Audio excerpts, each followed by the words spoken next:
Je vais présenter le poster 45 ans plus tard, qu'en est-il? Analyse diachronique de l'attachement à l'idiome occitan limousin dans une commune de Haute-Vienne. La première partie est la genèse du projet. Le projet Henriette, pour hommage, enquête et reproductibilité, idiome et territoire, est né de l'envie de reproduire et de mettre à jour l'enquête de 1980 de Henriette Walter à Château-Chervy, en Haute-Vienne, dans le 87. Il s'agit d'une commune d'environ 800 habitants et habitantes, située en zone occitane-limousine.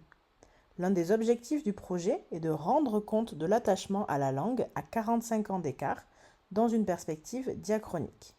Le deuxième point, qui est Henriette Walter? Henriette Walter est une linguiste française née en 1929, spécialiste de la phonologie, professeure émérite de l'université Rennes 2 et grande vulgarisatrice de la langue française et des langues en général. Ensuite, nous passons à une comparaison 1980 versus 2025.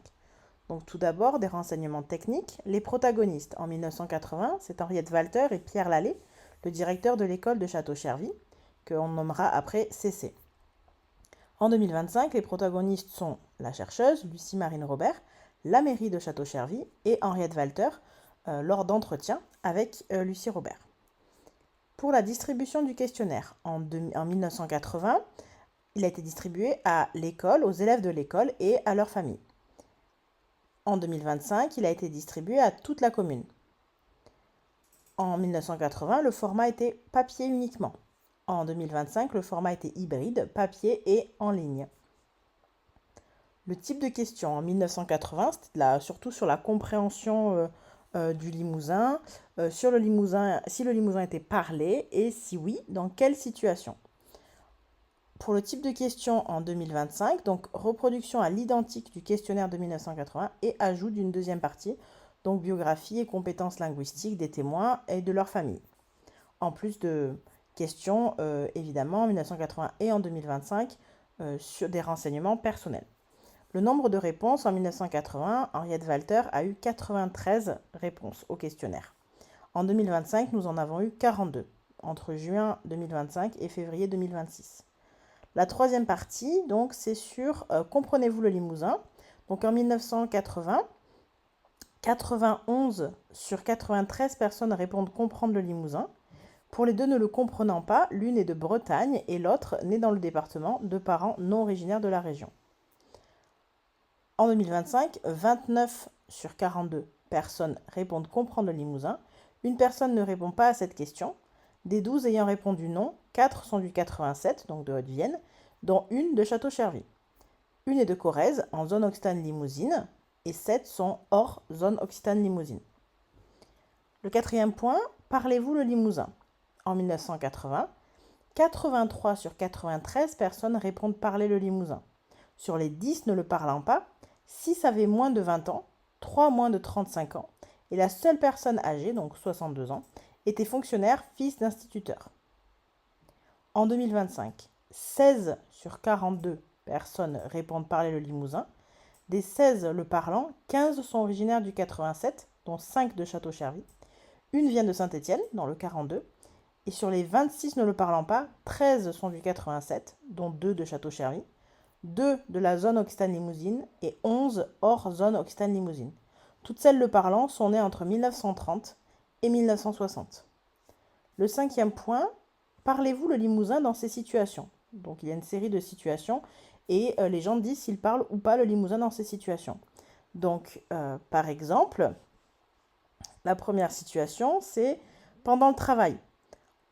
Donc sur les 83 personnes en 1980 ayant répondu parler le Limousin, 58 ont dit le parler pendant le travail.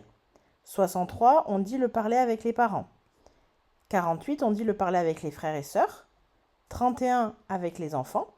77 avec les voisins. 37 avec les commerçants. 83 personnes, soit 100% de l'échantillon, a dit le parler avec les personnes âgées. 25% avec les jeunes et 70% avec les bêtes.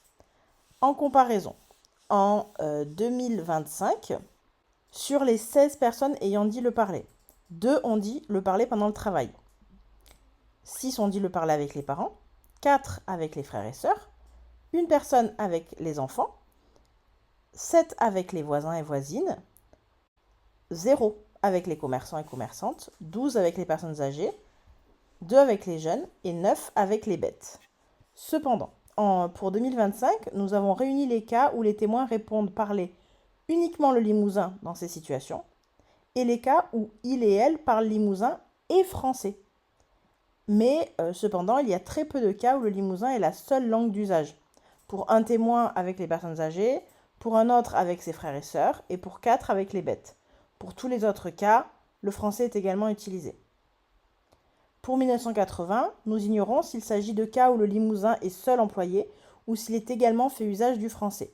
Il est précisé par Henriette Walter dans son article tiré du projet que les questions ont été diversement interprétées. Le 6e point est sur la discussion. Donc il nous faut souligner que cette présentation ne peut pas être prise comme une comparaison telle quelle entre les deux époques, puisque le nombre de témoins est plus de 2 fois inférieur en 2025. En 2025, nous avons obtenu 45,2% du nombre de réponses de 1980. Cependant, cela permet de noter des tendances qui iraient vers une diminution du nombre de locuteurs et locutrices de l'occitan dans la zone.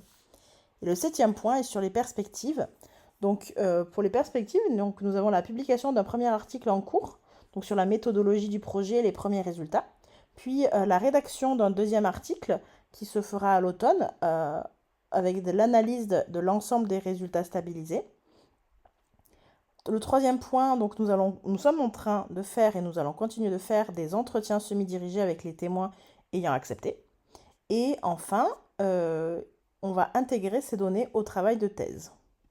Donc c'était un poster présenté par Lucie Marine Robert pour le 7e congrès du RFS du 2 au 5 juin 2026.